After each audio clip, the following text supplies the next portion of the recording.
Welcome everyone, I'm Mr. Freaky, and I want to introduce you all to my new project, 13 Miles.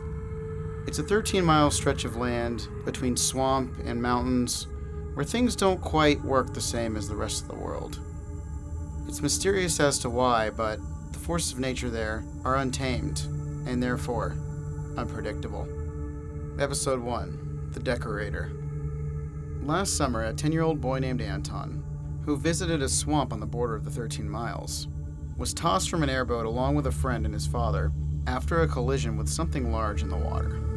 The friend and father are thought to have drowned, although to this day no one knows the actual account of their deaths or the whereabouts of their remains. Anton initially survived the high-speed crash. However, as he was struggling to a nearby shore, he was pulled beneath the water and attacked. His resulting wounds from this were numerous and severe. Oddly enough, his assailant released him though before he died, as if allowing him to attempt to swim home. By the time Anton got back to his house, he had already lost an incredible amount of blood. Upon seeing his mother in the front yard, Anton was only able to muster a few cryptic words before his imminent death. "Fish eyes." Anton choked up as his last ounce of blood tripped from his body. In the following weeks, Anton's mother Lilith tried to tell the town her son's story, but it was of no use.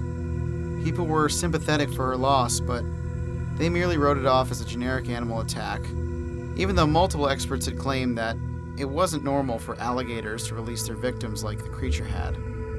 Everglades park rangers assured Lilith that they routinely kept tabs on behavioral tendencies of many of the larger animals, and that this should give them some insight on the creature that had attacked their son. Either way, though, it was going to take time to figure out the true identity of the son's killer.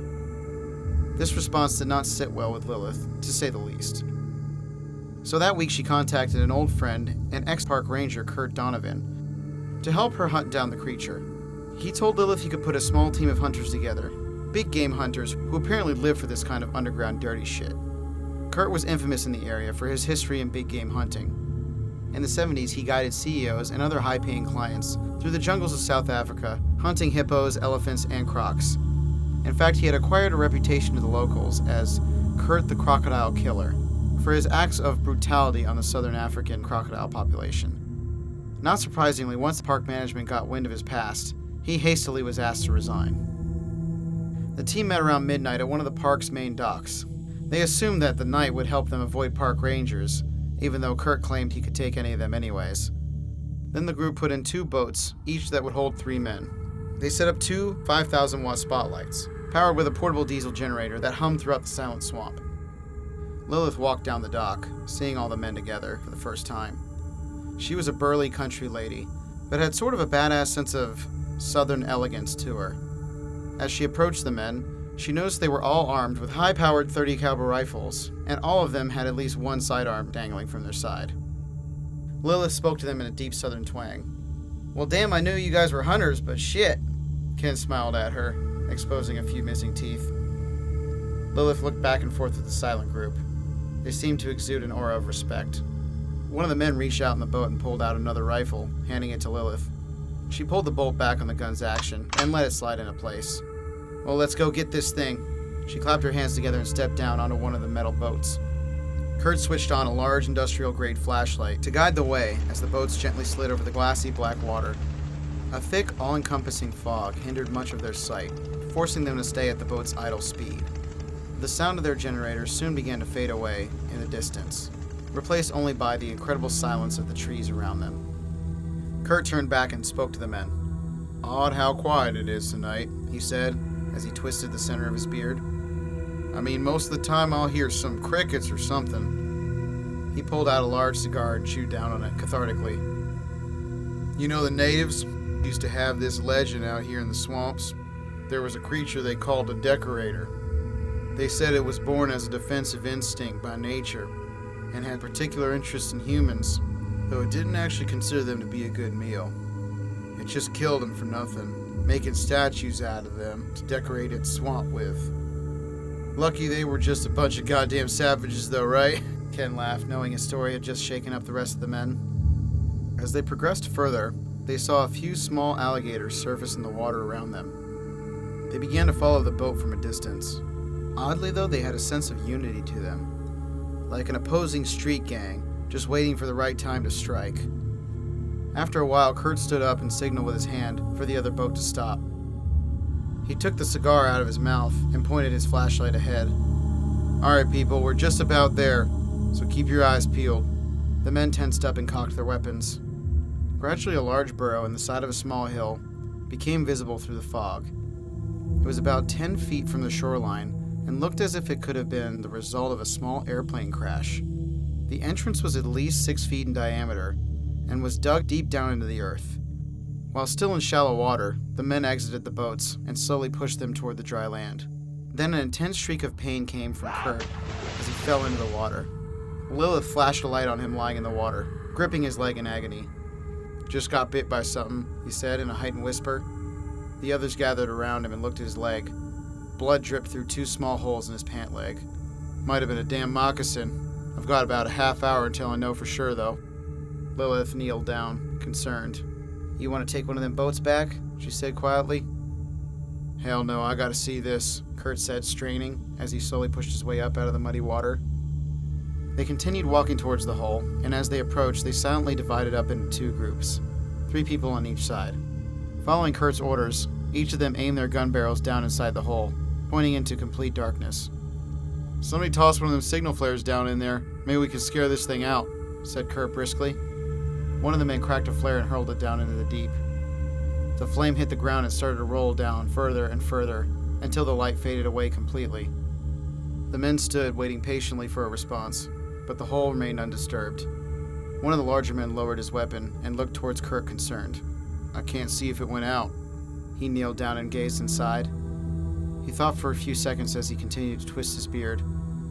"Give me that other flare," he said, as he lifted his hand above his head. One of the men placed the flare in Kurt's hand. "Lilith," Kurt announced abruptly. "How about we go get some payback?" His broad face and enormous stature attributed a warrior-like image to him. "I think the 2 of us should go in first, while they watch outside in case it comes back. If we see it and can't take it out ourselves, we'll back out to the front and let them take care of it out here." He cracked the flare, then looked up at Lilith loyally. She nodded and stepped forward as she pulled out her rifle, slowly progressing down the enormous cavern. As they hobbled down, the 2 of them eventually saw the light from the flare in the distance. They could see an opening up ahead. It was circular and appeared to lead into a sphere-like inner chamber. The walls inside it flashed with a glowing red glare.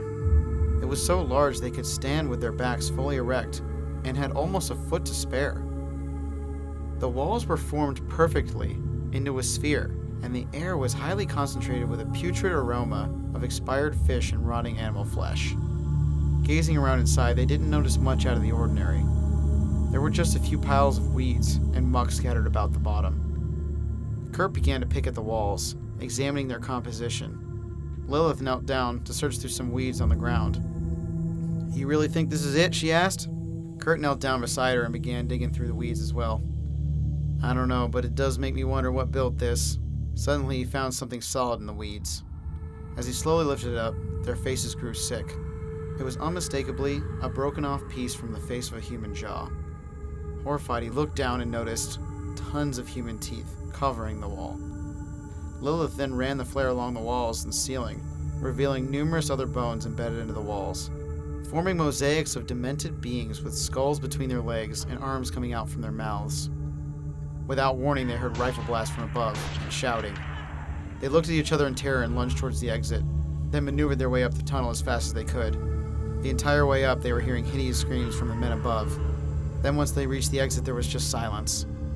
Kurt lifted up his rifle and stuck it out of the hole. There wasn't a man in sight, but there were massive sections of mud that had been shifted, leaving a giant gaping crevice in the mud. He aimed his flashlight out into the cold, dark night. In the distance, they could hear one of the men whimpering. They walked to where the boats had been left and casted their flashlights out over the ground. Lilith stumbled on something beneath her feet. Kurt pointed his flashlight at the ground, revealing a mangled arm and leg. She swung around, holding back her vomit. Kurt then aimed his beam up towards one of the boats. What he saw sent chills down his spine. All 4 of the men had been thrown on top of each other inside the boats, their severed limbs and heads stacked into a bloody mix of flesh and bone. The whimpering man laid at the bottom of the pile, alive, although missing a considerable amount of his lower body. Lilith bent down and attempted to pull him from the pile, but he began to scream and thrash around uncontrollably. Choking on his blood, he whispered something to Lilith. "It was playing with them." His body went cold and limp.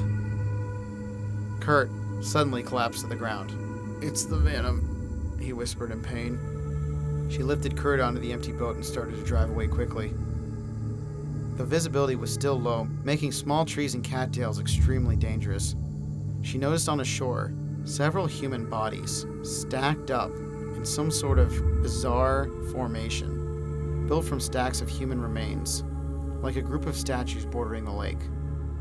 She looked ahead and found 2 adjacent lights, not too far in the distance.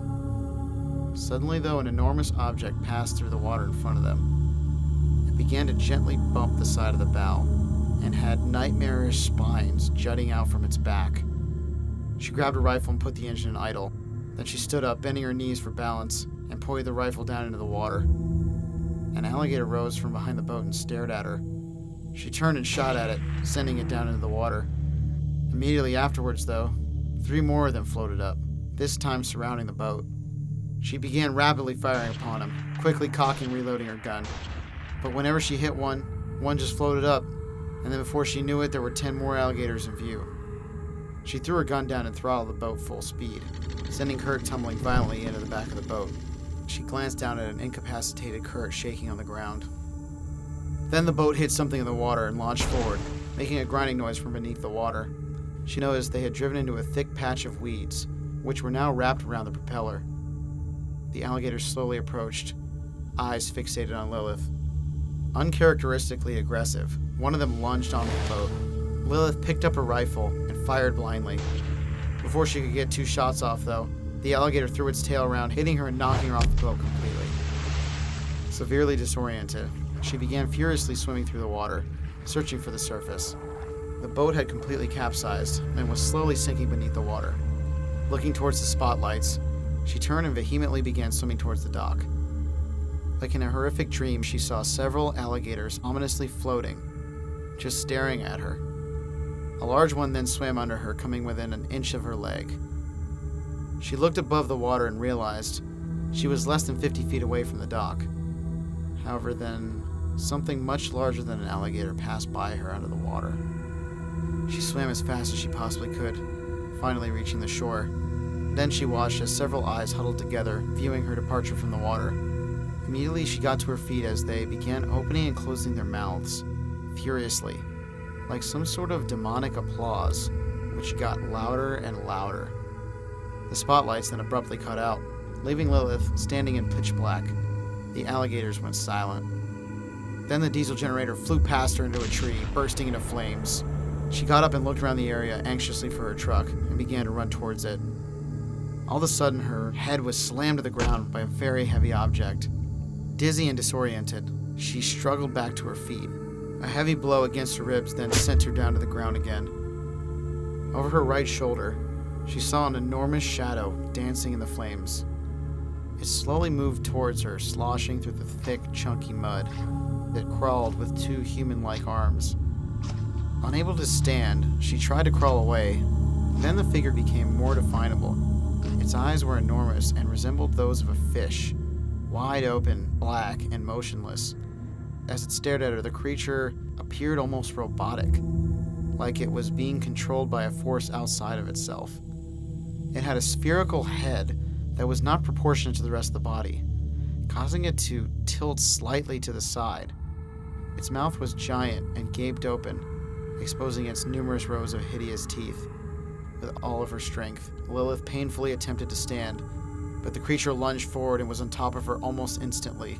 She flapped around violently, but to no avail. Then the creature looked out towards the alligators, then back at Lilith, with a hideous gaping grin, one of a true demon.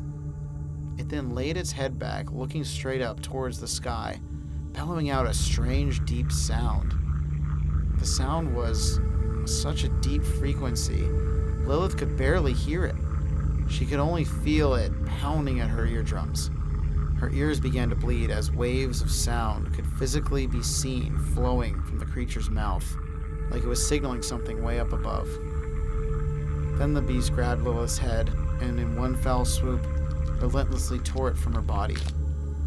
It held her head up high, for all the surrounding swamp to see. Then an interesting thing began to happen. There was a rising of sound that gently creeped in from the silent night, like a symphony. First came the croaking of frogs, then the flapping of fish, then the buzzing of flies. The swamp had completely awoken from its cold, dead silence, and it seemed there would be a new statue built that night. A statue built in Lilith's honor.